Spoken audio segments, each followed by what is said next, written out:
Today I'm doing another review, and it's again another series by Richelle Mead. It's called the Dark Swan Series, and I read the Georgina Kincaid series first by Richelle Mead, and then I read this one. And usually I always like to say, oh, I love the one I read first the most, but I think I actually prefer this series.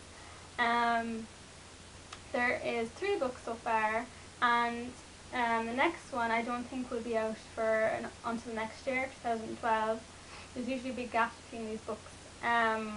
Okay, so the Dark Swan series revolves around the main character Eugenie, and she has the ability to kind of fight evil beings or whatever, and she has like rituals and a wand thing, and most of these evil beings are kind of fairies. They're from this other like world. She can travel to this world, but they're not your typical fairies.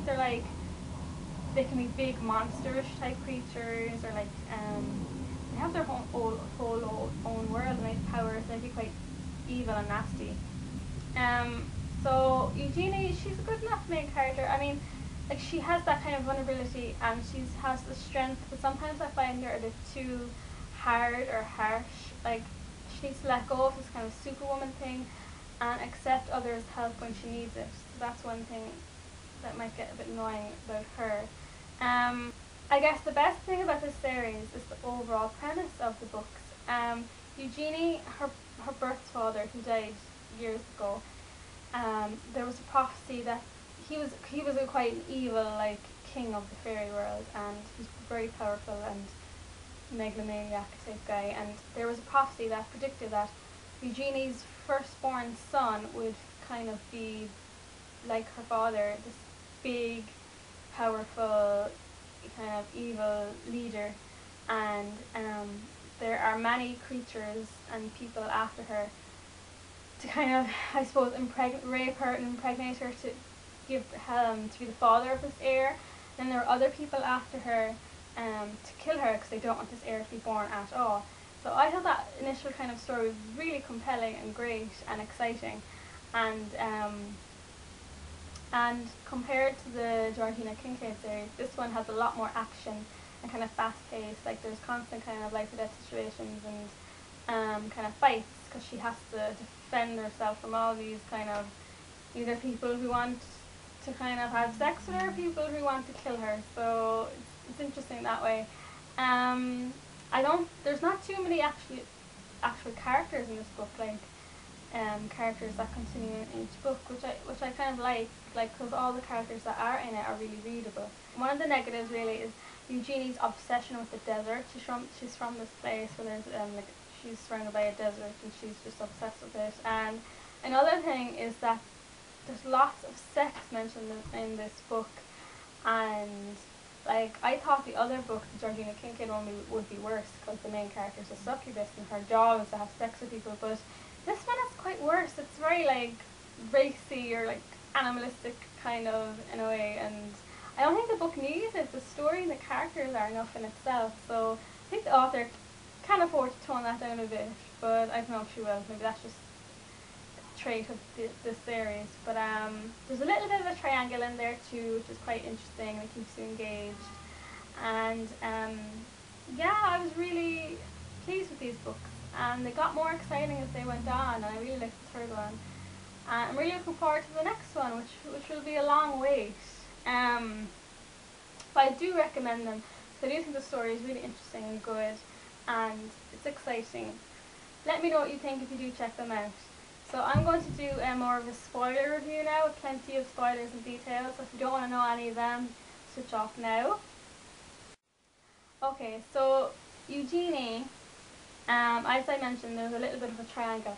I hated Kyle, and you know that he's kind of like a fox or whatever.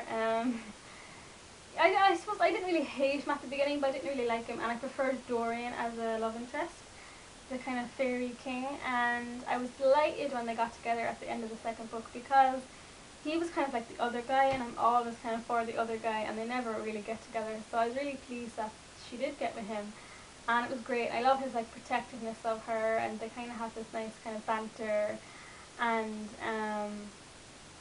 I suppose in the second book, it was it was exciting and everything, and it was awful what happened to her because she was kind of kidnapped, and this guy like raped her for like a week, and Kyo didn't want to punish the guy because he was afraid of political fallout, but Dorian didn't care. He just wanted to get revenge on this guy because he was so crazy about Eugenie, and I think that's kind of what sets them apart as well.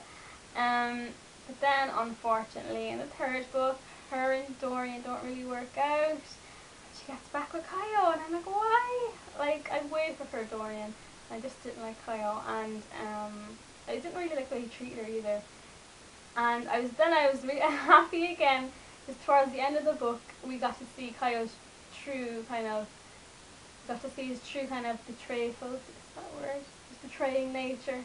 The third book got really juicy and exciting towards the end, I thought, where she found out she was pregnant. For a little bit, I would have liked it if we got, to think, oh, could it be Dorian's? But I suppose they also didn't want to make it too cheesy like that, like who's the daddy? But yeah, so it was Kyo's children, and yeah, that was another thing. It wasn't just one child; she was pregnant with twins. So I was like, ooh, an extra kind of shock factor. And then she was like, okay, my firstborn son is the one who's going to be this evil dictator. So if it's two girls, fine. If it's two boys, she'll have an abortion. Of course, she gets like the biggest dilemma. She's pregnant with a girl and a boy. So I was delighted then when she realised that she actually just loves these children. They're her children. She can't kill them. And then we see Kyo turn into this murderous, like, crazy man who's after her, trying to force her to have an abortion. And I was like, oh my god. And then she runs to kind of Dorian for help, and he's kind of sweet, and he says he'll be there for her. So it'll be nice to see in the fourth book to see if he will help her raise the kids, or they do get back together. I kind of hope they do. So yeah, it got really juicy and exciting towards the end, and I loved her sister in it. Just because, like, she is bitchy and is wannabe evil girl, but she's funny as well and she has kind of right humour. But she was really supportive of Eugenie in the third book, and she was really there for her with the whole pregnancy thing. So I like them now, and I like her sister. And I thought it was about time too she got pregnant, because it was only so long the author could drag on that kind of whole story. So I'm really looking forward to the next one, and yeah, I hope it's great. I don't know how many books actually Richelle Mead is doing on the series. Maybe 6, I assume, because she did 6 in the Vampire Academy and 6 in the Georgina Kincaid. So if that happens, that's good. There's only 3 more books, but we'll have a long wait. So that's my review, and let me know what you think. Do you like it? Do you not like it? And if you have any other recommendations of other series of books, let me know. And thanks so much for watching.